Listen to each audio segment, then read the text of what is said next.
ओम शांति। राजयोग का तीसरा मौलिक सिद्धांत। तीसरी मूलभूत बात हमें यह भी याद रखनी चाहिए कि मन का यह स्वभाव है कि वह एक समय में एक ही वस्तु, व्यक्ति अथवा विषय का ध्यान कर सकता है। उसकी गति बहुत ही तीव्र है और वह एक ही समय में बहुत विषयों का दर्शन, चिंतन अथवा अध्ययन करता हुआ मालूम होता है। परंतु एक क्षणांश में वह एक ही का मनन, चिंतन, दर्शन या अध्ययन कर पाता है। मन अणु है, वह अणु अथवा लघु का ही एक काल में दर्शन कर पाता है। वह किसी के शरीर को भी भागों में ही देखता है, अर्थात एक समय में भुजाएं या वक्षस्थल या मुखमंडल को ही देखता है।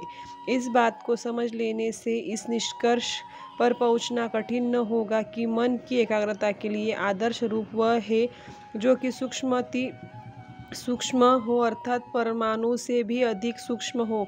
इसलिए गीता में अपने स्वरूप के लिए भगवान ने अनिर्णयासम अणु से भी अधिक सूक्ष्म कहा है। यद्यपि गुणों की दृष्टि से वह महतोमहीयान अर्थात महान से भी महान। एकाग्र शब्द के भी अर्थ सिद्धि तभी होती है जब हमारा मन एक ही अणु समरूप में ऊपर टिके, वरना अनेक अणुओं के संगात किसी रूप पर टिकना तो एकाग्रता नहीं होगी बल्कि अनेकाग्रता होगी।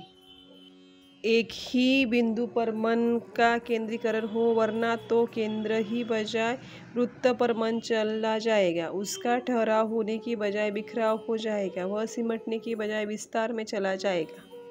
परंतु एक अटपटीत बात यह है कि आज लोग परमात्मा को अणु से सूक्ष्म एक ज्योति किरण मानने की बजाय उसे विभु अर्थात सर्वत्र मानते हैं। यदि सचमुच परमात्मा यत्र तत्र सर्वत्र है, तब तो मन को भी सर्वत्र जाने की छुट्टी होनी चाहिए। तब तो किसी एक वस्तु पर मन को टिकने का अभ्यास करना ही निरर्थक है।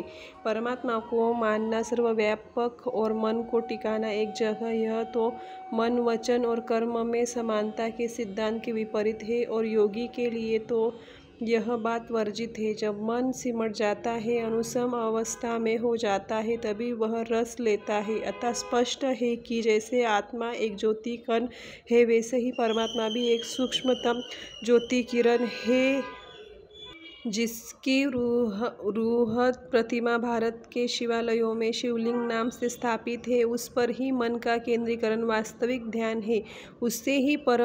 उससे ही परम समाधि का लाभ होता है। ओम शांति। मेरे बाबा, प्यारे बाबा, मीठे बाबा, शिव बाबा।